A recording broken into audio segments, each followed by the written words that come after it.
गुरु बिन होए ना ज्ञान, गुरु के बिना ज्ञान नहीं। मित्र बिन होए ना चोरी, गुरु बिन होए ना ज्ञान। भेद बिन होए ना चोरी, गुरु के बिना ज्ञान नहीं, भेद के बिन चोरी नहीं। जब तक कोई बताएगा नहीं कि इसके पास कितना धन है, तब तक कोई चोर नहीं आएगा। और गुरु के बिन ज्ञान नहीं। गोस्वामी तुलसीदास जी इतने अद्भुत हैं कि आपने गुरुदेव की वंदना की, लेकिन गुरुदेव को मध्य में रखा। फिर अंत में आपने लिखा, नाना पुराण निगमागम सम्मतम यद रामायणे निगदितम क्वचिदिन दयन्त्योपि स्वान्तः सुखाय तुलसी रघुनाथ गाथा भाषा निबंध मति मंजुल मातनोहरी। किसी ने पूछा आपने रामायण क्यों लिखी? गोस्वामी जी बोले, भैया हमने रामचरितमानस किसी और के लिए नहीं, अपने मन के सुख के लिए रामचरितमानस लिखी।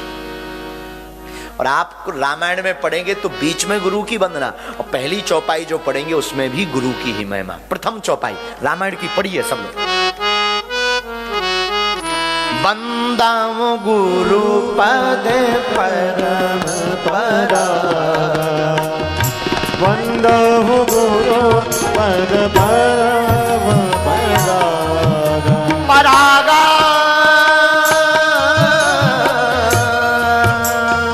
परागा,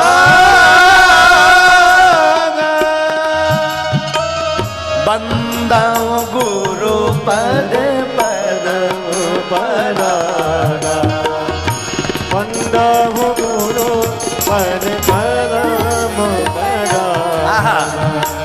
सुरचि सुवास सरसि अनुराग, सुरचि सुवास सरसि अनुराग, सुरचि सुवास सरसि अनुराग, सुरचि सुवास सरसि अनुराग।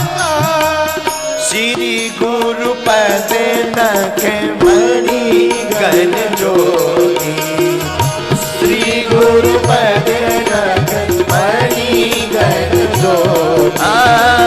सुमेरति देव दृष्टि होती, सुमिरति देव दृष्टि हो।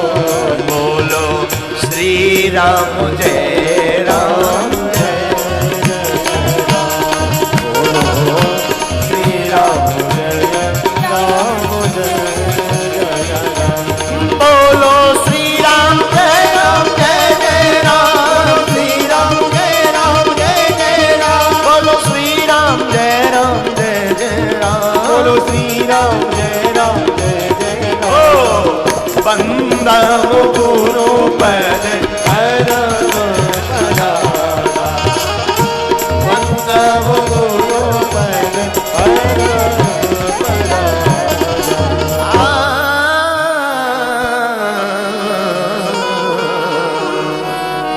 श्री हनुमान जी महाराज की जय हो, गुरुदेव भगवान की। पहली स्तुति गुरुदेव भगवान की। आहा, क्यों? बंदाऊं गुरु पद, गुरु के चरण ही कैसे हैं, जिनके चरणों के नख के दर्शन करके दिव्य दृष्टि पा सकते हैं। गुरु के बिन ज्ञान नहीं, गुरु बिन कल्याण नहीं। गुरु देव नहीं है, गुरु त्रिदेव है।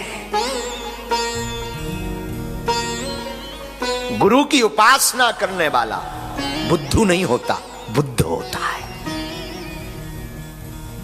गुरु की उपासना करने वाला बुद्धू नहीं, बुद्ध होता है। अशुद्ध नहीं, शुद्ध होता है। इसलिए गुरु अद्भुत महिमा। गोस्वामी जी पहली पंक्ति में गुरु को प्रणाम करते हैं। गुरु पर हमें एक चर्चा याद आ रही।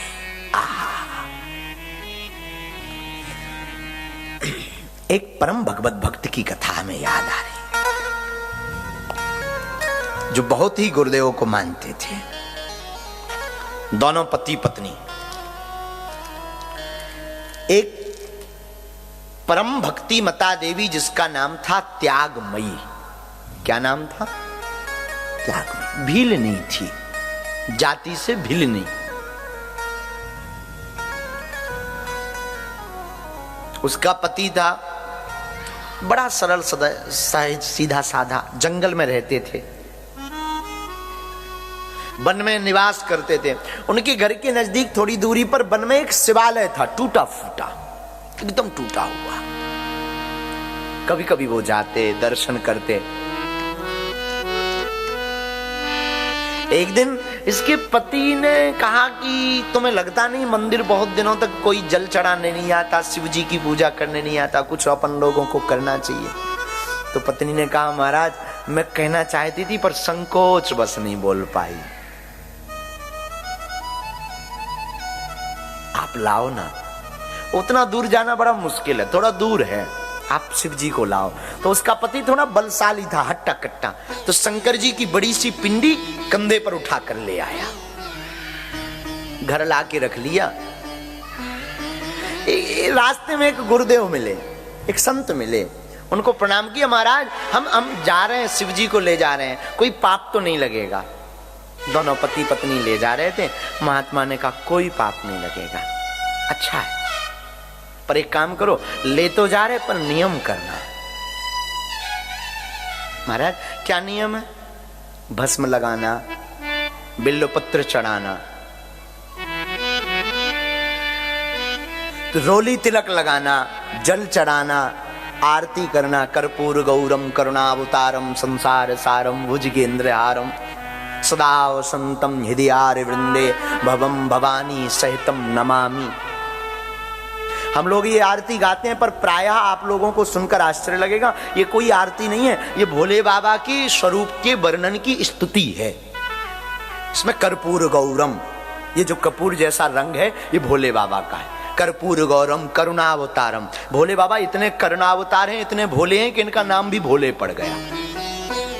संसार सारम, संसार के साथ, भुजगेंद्र हारम, भुज माने भुजगेंद्र मतलब नाग, नाग का ही जिनके गले में हार है, तो भुजगेंद्र हारम सदा वसंतम, सदैव मौज में रहते हैं, अक्खड़ फक्कड़। भोले बाबा के भक्त जितने भी मिलेंगे तुम्हें अक्खड़ और फक्कड़ मिलेंगे। अभी हम काशी गए ना, काशी के निवासी सब अक्खड़ फक्कड़, हर हर महादेव। तो सदा वसंतम हृदयार वृंदे भवम भवानी सहितम नमामि। तो तुम ले जा तो रहे हो, गुरुजी ने कहा एक काम करना, भस्मी लगाना, बिल्वपत्र चढ़ाना, जल चढ़ाना, तिलक लगाना, आरती करना। हाँ, नियम ना टूटे वरना पाप लगे। गुरुदेव जो आपकी आज्ञा। त्यागमयी भीलनी और उसका पति दोनों शिव जी को लाए, घर में पधारना कर दी, रख लिया। अब तो रोज पूजा करता, पति रोज भस्म लाता, पत्नी रोज भस्म लगाती, बिल्वपत्र चढ़ाती, पंचाक्षर मंत्र। पंचाक्षर मंत्र मतलब ओम नमः शिवाय, ये पंचाक्षरी मंत्र है। इस मंत्र का वो जाप करती, आनंद में डूबते दोनों। कभी नाचते, और पति नाचता तो पत्नी भी नाचती, भोले बाबा के गीत गाते। बुरा मत मानना, गृहस्थ कोई भोग का विषय नहीं है, पति पत्नी का रिश्ता भोग का विषय नहीं है, पति और पत्नी का रिश्ता तो योग का विषय है। दोनों मिलकर ईश्वर की आराधना में योग करें। हम लोग पति पत्नी के नाते को भोग बना लिए। पति पत्नी का नाता भोग नहीं, पति और पत्नी का नाता तो संयोग है, ईश्वर को पाने का एक योग है। दोनों नाचते, पति भी नाचता, महादेव के गीत गाते, हर हर महादेव शंभु, शंभु तेरी जटा से बहती है गंगा धारा।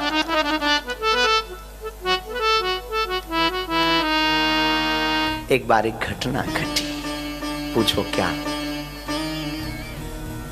रात हुई, बरसात का मौसम, बरसात में जोर की बारिश हुई। सुबह हुई, दोनों ने जल चढ़ाया भोले बाबा को। भस्म के लिए पूरे जंगल में भागा, पर सब गीला हो गया। शमशान मरघट की जितनी राख थी बह गई, भस्म बची नहीं। मनहीन करके वापस लौटा। गुरुदेव भी मिले रास्ते में, गुरुजी आज भस्म नहीं है, क्या करें? गुरुजी ने कहा कोई बात नहीं। घर पर आया, पत्नी को बताया भस्म नहीं है आज। भस्म तो जानते ना, भस्म नहीं मिली, विभूति नहीं मिली, आज क्या चढ़ाऊं? पत्नी ने पति के भाव को पढ़ लिया कि भस्म के बिना इन्हें लग रहा पूजा अधूरी है, इनका मन हीन है। तो पत्नी ने हाथ जोड़कर कहा बुरा मत मानो और आप परेशान मत हो, एक काम करो, मैं अभी व्यवस्था करती हूँ। झोपड़ी बना रखी थी, गरीब थे, जंगल में रहते थे। झोपड़ी का पूरा सामान, बारिश तो बंद हो गई थी, घर के बाहर रखा, झोपड़ी की घास फूस निकाली, घास फूस लकड़ी जितनी झोपड़ी की लगी थी सब निकाली, दिया सलाई आगी जलाने के लिए सामान निकाला और कपड़े पहन करके उस घास फूस की लकड़ियों पर बैठ गई। पति ने कहा ये क्या कर रही हो? बोली महाराज तुम सोचना मत, तुम्हें हमारी सौगंध है, तुम इस लकड़ियों में आग लगा दो, मैं इस लकड़ियों पर बैठी हूं, मैं जल जाऊंगी, मेरे जलने के बाद जो भस्म निकले ना उससे महादेवों को विभूति लगा देना, पूजा कर लेना, पूजा अधूरी ना रहे तुम्हारी, तुम्हारा मन खिन्न ना रहे। पति की आंखों में आंसू आ गए कि तू बड़ी बड़ी भाग्यशाली है, लेकिन ऐसा मत कर, तुझे छोड़कर तू मुझे छोड़कर जाएगी, पर मैं कैसे पूजा करूंगा? पत्नी कहती रोना नहीं, चुप हो जाओ, ये भी मत सोचो। पर मैं एक बात बोलूं, मैं भाग्यशाली हूं, मैं जीते जी या मरने के बाद किसी काम में तो आने वाली नहीं हूं, कम से कम भोले बाबा को भस्म लगाने के काम आ जाऊं तो ये मेरा सौभाग्य है। पति चिघाड़ कर रोया, पत्नी ने सौगंध रख दी, मेरी बात मानो तुम आग लगाओ। पति से पत्नी बिछुड़ रही थी, पति को बुरा लग रहा था, पर भाग्यमती मुस्कुरा रही थी, क्योंकि गुरु ने आज्ञा दी थी कि भस्म लगाना, और गुरु की आज्ञा टलनी नहीं चाहिए। बुरा मत मानना मेरे माई बाप, जितने आप पागल बैठे हैं, आज की कथा में एक सूत्र लेकर जाना, किसी की बात मानो या ना मानो, पर माता पिता गुरु की बात कभी टालना मत। इनकी वाणी जो बोले गुरु बनाओ, एक गुरु रखो, योग्य गुरु। जरूरी नहीं है वो गुरु तुमको मिले, जरूरी नहीं है वो गुरु तुम्हारे कान फूंके, तुम्हें मंत्र दे, नहीं नहीं नहीं नहीं, जो गुरु तुम्हारी बाएं पकड़कर हनुमान से जोड़ने का काम करे वो गुरु है।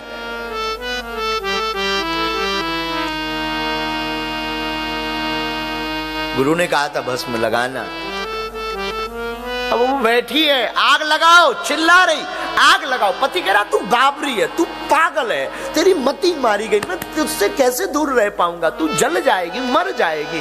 वो कहती है मैं काम तो आऊंगी भुजनाथ के। लड़ करके उसने आग लगवा दी, आग में जल भी गई।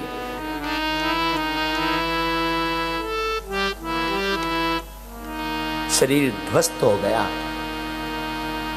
राख उठाई भस्मी, उसके पति ने महादेव को रोते रोते लगाया। एक दो सौभाग्य उसको रोना दो कारण से आ रहा है, एक तो पत्नी के बिछड़न पर रोना आ रहा, दूसरा इस बात पे भी रोना आ रहा कि मैं कितना भाग्यशाली हूं कि मेरी ऐसी पत्नी है जिसने मेरे पूजा के भाव को रखने के लिए अपने प्राण त्याग दिए। दोनों से रो रहा, आंखें झरझर करके उसकी बह रही। उसने महादेव को भस्म लगाई, आरती की, स्तुति की, और जैसे ही नाचने का मन हुआ तो आज तो और बाबरा बन के नाच रहा। नाचना प्रारंभ ही किया, गुरु ने इस दशा और दिशा को देखा, गुरु गदगद हो गए, विश्वनाथ से भी रहा नहीं गया, और देखते ही देखते, नाचते ही नाचते उसकी पत्नी भी पुनः अग्नि से प्रकट होकर के नृत्य करती।